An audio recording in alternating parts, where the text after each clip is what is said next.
So somebody emailed me and asked if I would speak about the 3 poisonous attitudes. And he wrote in the context, because it appears sometime towards the end of August, that a pastor was shot by a sheriff in Spokane. Yeah.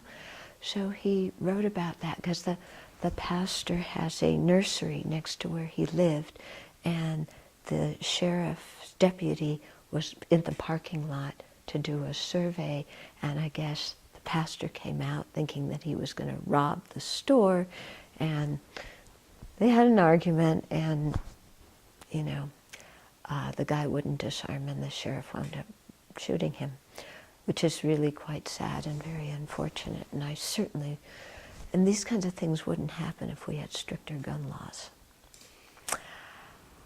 As to the 3 poisonous attitudes, because this person said, okay, in this kind of situation, everybody's pointing the finger at the other party and saying, you're the one who did something wrong, you're the one who, caused it.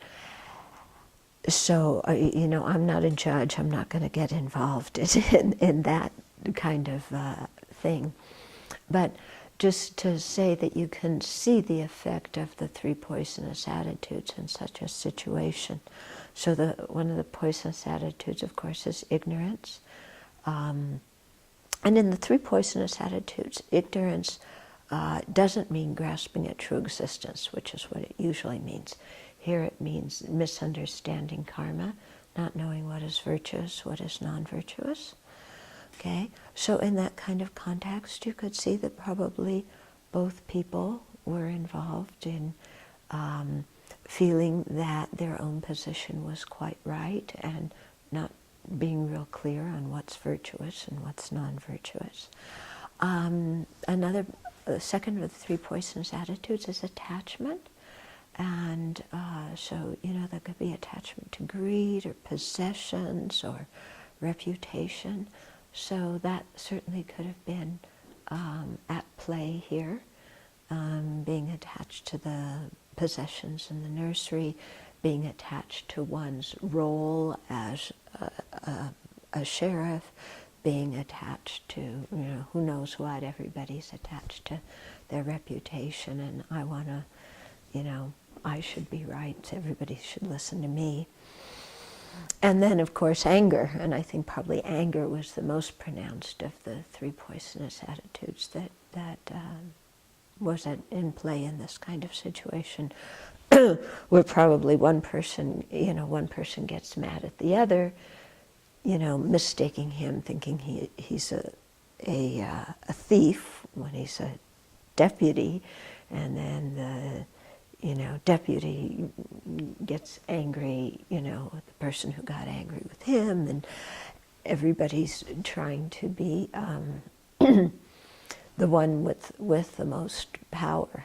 And so it's really kind of sad. You can see how the 3 poisonous attitudes just took over the situation here. Whereas, if there had been better communication between the people, and better listening skills, better speaking skills, then, this unfortunate death would not have occurred. So in terms of our own life, we could have been either of those people, couldn't we have? We get attached to our stuff. We get attached to, you have to listen to me. We get angry when people don't. Yeah.